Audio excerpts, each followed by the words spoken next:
Hello, investors. Welcome to the channel where I use technical analysis to find possible swing trades. Today, we're taking a look at Chewy Incorporated, ticker symbol CHWY. This is a mid-cap company with a market cap of $11 billion. And if you're not familiar with the company, you can kind of think of this as the Amazon of pets. It says that they have over 110,000 products for all different types of pets. And I should point out that even though I'm not a shareholder of Chewy, I do use Chewy for my own pets, and I've found it to be extremely convenient. Their prices are reasonable, equaling or beating those at the local pet store, and it comes right to your house. Order more than $50, it's free shipping, so you can't beat that. As I said, it's very similar to Amazon, just focused on your pets. And here we have Chewy's annual chart. You'll see that it is well below all the major moving averages. It had this run down over the last several weeks where the share price just kept going lower and lower and lower. And if you look at the RSI, you'll see it is in the oversold zone and starting to level out. These stochastics have been oversold for quite some time, and they're bouncing around in that oversold zone, but it does look like they finally started to turn up. Of course, it looks like they've turned upward several times and remained oversold, so keep that in mind. As Peter Lynch likes to say, never say it can't go lower. The volume chart shows almost entirely red selling pressure over the last several weeks and slightly elevated volume. So that's obviously why we get the depressed share price that we have now. Though I'll point out, you got one of the rare gray bars here on Friday, indicating about equal parts buying and selling. And we'll mention that when we get back to the chart again. But if you look at the MACD here, you'll see it's obviously below zero. And it does look like it's heading higher, but again, it has been heading higher a couple of times over the last few weeks and has not broken zero, so no bullish cross. But if you look back here, you'll see that the last candlestick posted here is, if you can zoom in on that, that is a possible form of price rejection to the downside. I would certainly want to see confirmation for a day or two that the shares are going higher again before buying in, but this is absolutely something to watch for. And if we switch over to the fundamentals here, you can see there is significant short interest in Chewy. So some people seem to think the share price will, in fact, go lower, or at the very least, they're holding those shorts on the previous few weeks of trading. Now, this is nice. No debt. That's outstanding.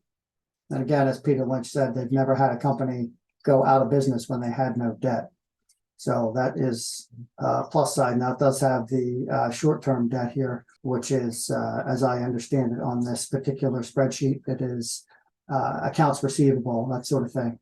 So that's certainly less worrisome than long-term debt. But since this is essentially an internet business, it doesn't surprise me that they have no long-term debt, where they don't need to have structures, buildings, leases, mortgages, that sort of thing. They don't need to own warehouses. They can ship things around for their customers. You have to get down here to the PE ratio. You see the PE is absurdly high at over 200.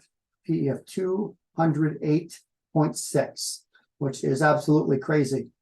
And I'm going to skip ahead just a moment here. The reason it's so high is because the operating margin here is so low. So the operating margin of 0.58, at least it is positive, but that's not necessarily inspiring of confidence, is it? I think they're going to have to bring these margins up. Now, again, as an internet company, you can essentially operate on those very low margins, and that can help to drive your competition out of business or attract more people to your site, which it did for me. So hopefully it's working. But the gross margin here at 28.26% is average. And surprisingly, the operating margin here, despite it being less than 1%, is above average. This is a strange position to operate, where they are getting by positive earnings with such a narrow margin. They are just squeaking by, and yet still they are beating out a lot of their competitors, which tells me this is one, a very low margin business, and two, a lot of their competitors must be operating in the negatives. In any case, we move down here to the return on equity, and that is well above average, beating out 89% of others in their industry. Return on equity of over 31% is excellent. And the growth rate, EPS growth rate, is greater than 96% of other companies in their industry, which again, can't beat that. This is sort of the thing I would expect with the benefits of the online business. It is easy to get people used to having their pet food delivered to their doors without having to go get it. You just click and it shows up in a couple of days. Or as I do, you have it scheduled so that it appears at your door regularly without you really needing to do anything. They do send you warning emails a couple days beforehand. So if you feel like changing it, postponing it, or speeding it up, you can do that. So yeah, I have to say I do like the business, but from a investor standpoint, I would like to see this operating margin up a little higher. I understand it's above average, but less than 1% is a little tough for me. Still, we switch back to the chart here. You can see it is well below. I mean, this is the yearly low, essentially at the 52-week low. And if we zoom out here, you'll see that it has been lower over the last 5 years, but not very much lower, only a couple dollars a share. And the company is only 13 years old, so we don't have a huge history to go off of. But again, what you can see here is the company is at a low point. And if you had purchased at one of these low points in the past, it would have turned out to be a good investment.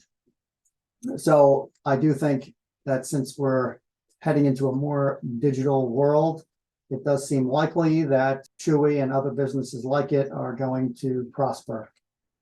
But I'd love to know what you think in the comments below. Please let me know. And also remember that none of this is financial advice. I'm not a financial advisor.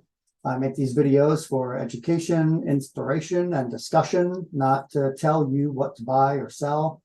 But if you got something out of the video, I'd really appreciate it if you hit the like button and subscribe to help out the channel. If you enjoy this kind of content, please hit that bell notification to be alerted when new videos post. And if you'd like me to take a look at a particular company using the indicators I present here, mention that in the comments, and I'll try to get to it as soon as I can. That's all for today. Thanks for watching, and good luck with all your investments.